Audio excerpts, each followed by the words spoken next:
Well, hello, beautiful people. How we doing today? Today is another awesome day. We are deep into now it looks like chapter 6 of Outwitting the Devil by Napoleon Hill. So I'm so excited to continue. Last week we were talking about drifting with the devil and how the devil manipulates using flattery, you know what I mean, and just manipulating the mind in so many different ways. Politicians and using what's the word I'm looking for? Leaders, religious leaders, and things like that, and even just like overindulging in food, overindulging in sex. So if you guys haven't gotten a chance to listen to chapter 5, definitely going over there and get that going. Hopefully you guys are all on a playlist right now and you're just going back to back.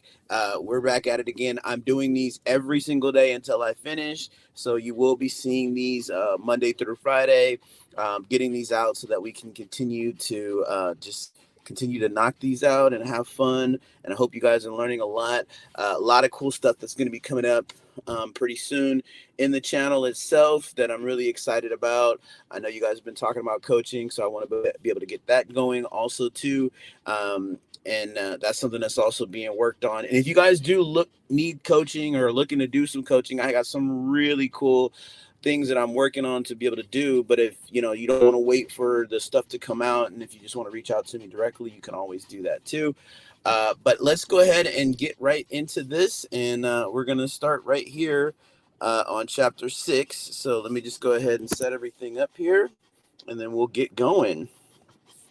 All right, and let's see. There it is. Hypnotic rhythm. Oh, this is going to be good. All right, here we go, you guys. Chapter 6. Hypnotic Rhythm. What is this mysterious law through which you take permanent control of people's bodies, even before you take over their souls? The whole world will want to know more about this law and how it operates. It will be hard to describe the law so you will understand it, but you may call it hypnotic rhythm. It is the same law through which people can be hypnotized. So you have the power to use the laws of nature as a web in which you bind your victims in eternal control. Is that your claim? That is not only my claim, it is the truth. I take over their minds and bodies even before they die whenever I can lure them or frighten them into hypnotic rhythm. What is hypnotic rhythm? How do you use it to gain permanent mastery over human beings? I will have to go back into time and space and give you a brief elementary description of how nature uses hypnotic rhythm. Otherwise, you will not be able to understand my description of how I use this universal law to control human beings. Go ahead, but keep your story confined to simple illustrations which come within the range of my own experience and knowledge of natural laws. Very well, I shall do my best. You, of course, know that nature maintains a perfect balance between all the elements and all the energy in the universe. You can see that the stars and the planets move with perfect precision, each one keeping its own place in time and space. You can see that the seasons of the year come and go with perfect regularity. You can see that an oak tree grows from an acorn, and a pine grows from the seed of its ancestor. An acorn never produces a pine, and a pine seed never produces an oak. These are simple things which anyone can understand. What one cannot see is the universal law through which nature maintains perfect balance throughout the myriad of universes. You, earthbound, caught a fragmentary glimpse of this great universal law when Newton discovered that it holds your Earth in its position and causes all material objects to be attracted toward the center of the Earth. He called the law gravitation. But he did not go far enough in his study of the law. If he had, he would have discovered that the same law which holds your Earth in position and helps nature maintain a perfect balance over the 4 dimensions, in which all matter and energy are contained, is the web in which I entangle and control the minds of human beings. Tell me more of this astounding law of hypnotic rhythm. As I have already stated, there is a universal form of energy with which nature keeps a perfect balance between all matter and energy. She makes specialized use of this universal building material by breaking it up into different wavelengths. The breaking up process is carried on through habit. You will better understand what I'm trying to convey if I compare it with the method by which one learns to play music. At first, the notes are memorized in the mind. Then they are related to one another through melody and rhythm. By repetition, the melody and rhythm become fixed in the mind. Observe how relentlessly the musician must repeat a tune before he masters it. Through repetition, the musical notes blend, and then you have music. Any impulse of thought that the mind repeats over and over through habit forms an organized rhythm. Undesirable habits can be broken. They must be broken before they assume the proportions of rhythm. Are you following me? Yes. Well, to continue. Rhythm is the last stage of habit. Any thought or physical movement which is repeated over and over through the principle of habit finally reaches the proportion of rhythm. Then the habit cannot be broken, because nature takes it over and makes it permanent. It is something like a whirlpool in water. An object may keep floating indefinitely unless it is caught in a whirlpool. Then it is carried round and round, but it cannot escape. The energy with which people think may be compared with water in a river. So this is the way in which you take control of the minds of people, is it? Yes. All I have to do to gain control over any mind is to induce its owner to drift. Am I to understand that the habit of drifting is the major danger through which people lose their prerogative or privilege of thinking their own thoughts and shaping their own earthly destinations? That and much more. Drifting is also the habit through which I take over their souls after they give up their physical bodies. Then the only way a human being can be saved from eternal annihilation is by maintaining control over his own mind while he is on this earth. Is that true? You have stated the truth perfectly. Those who control and use their minds escape my web. I get all the others as naturally as the sun sets in the west. Is that all there is to the business of being saved from eternal annihilation? Doesn't what you call your opposition have anything to do with saving people? I can see that you do think very deeply. My opposition, the power you earthbound call God, has everything to do with the salvation of people from eternal annihilation. And for that reason, it is my opposition who provides every human being with the privilege of using his own mind.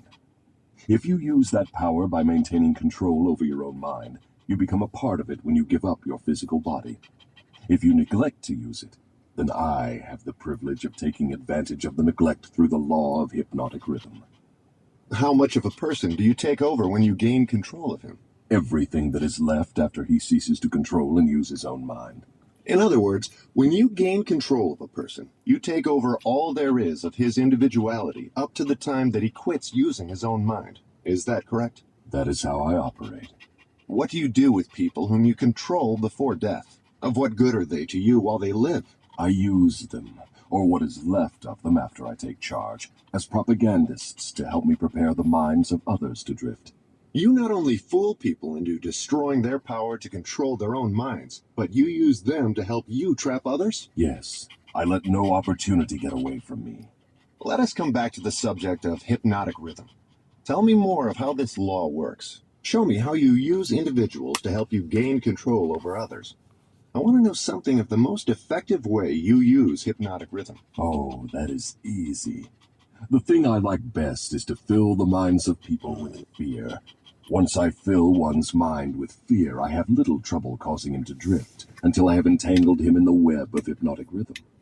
What human fear best serves your purpose? The fear of death. Why is the fear of death your favorite weapon? Because no one knows, and by the very nature of the laws of the universe, no one can prove definitely what happens after death. This uncertainty frightens people out of their wits. People who give over their minds to fear, any sort of fear, neglect to use their minds and begin to drift. Eventually, they drift into the whirlpool of hypnotic rhythm, from which they may never escape. Then you do not mind what religious leaders think or say of you when they speak of death? Not as long as they say something.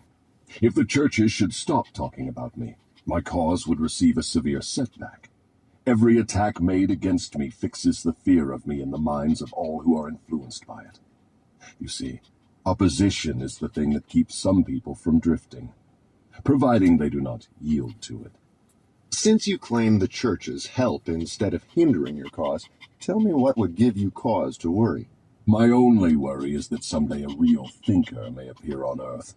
What would happen if a thinker did appear? You ask me what would happen. I'll tell you what would happen. People would learn the greatest of all truths. that the time they spend in fearing something would, if reversed, give them all they want in the material world and save them from me after death. Isn't that worth thinking about? What is keeping such a thinker from appearing in the world? Fear of criticism. It may interest you to know that the fear of criticism is the only effective weapon I have with which to whip you. If you were not afraid to publish this confession after you wring it from me, I would lose my earthly kingdom. And if I did surprise you and publish it, how long would it be until you lost your kingdom? Just long enough for one generation of children to grow into understanding. You cannot take the adults from me. I have them too securely sewed up. But if you published this confession, it would be sufficient to keep me from gaining control of the yet unborn and those who have not yet reached the age of reason. You wouldn't dare publish what I have told you about the religious leaders. They would crucify you. I thought the savage practice of crucifixion went out of style 2,000 years ago. I don't mean crucifixion on a cross. I mean social and financial crucifixion. Your income would be shut off.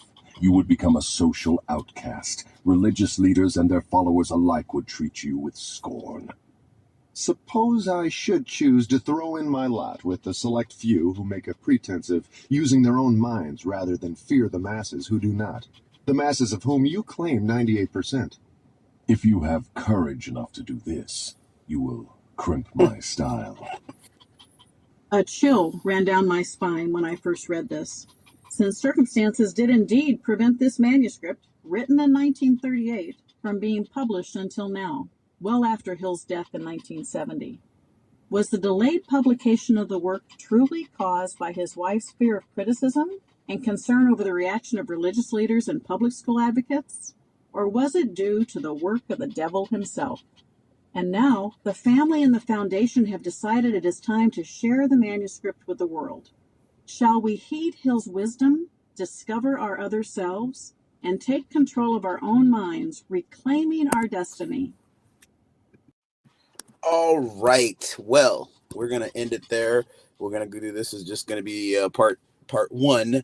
But wow. I'm like, man, like I'm writing this out to you guys too at the same time, and just thinking about this information, how habits work, the hypnotic rhythm. But I mean, this is also the importance of why I do this work and why I want to do this work and why I'm saying, you guys definitely spread this word, spread this information out to everyone, because I mean, this is literally the core. I truly believe we are brought into this world a lie. Like what we've been told has just been in order to keep the work labor going. But there is um, an uprising, a developing, and this is where it starts. And this book really is showing you that this is stuff that has been in the works for many years, and we're just finally discovering these things. So it's a very exciting time. So especially if you guys know young people, get them to just look into this stuff, listen to these videos, and really start to get them from not drifting and getting their mind to really start to understand this stuff and get to see how powerful they really are. Because I mean, the day that I found this out, 20 years ago, I mean, it was altering and life changing, and it continues to be. I mean, life is just so exciting, and it continues to get better because I'm in control of it. It all makes sense. I'm outside of the matrix, and even when I'm in the matrix, it's like I know I can get myself out of it at any given time. So that empowerment, that sense of responsibility is just so huge. So I really hope you guys are enjoying this. Thank you guys so much for subscribing to the channel. And if you haven't already, hit that notification bell, subscribe, like the video so that we can continue to have this thing grow. And yes, come back tomorrow. We're going to continue to do videos. If you're on the playlist, get ready to watch the next one. And until next time, you guys make it a great day. This is my little buddy, Mr. Baby Bandit. That's the one that's breathing, if you guys are wondering what's going on there. And I'll see you guys next time. Take care.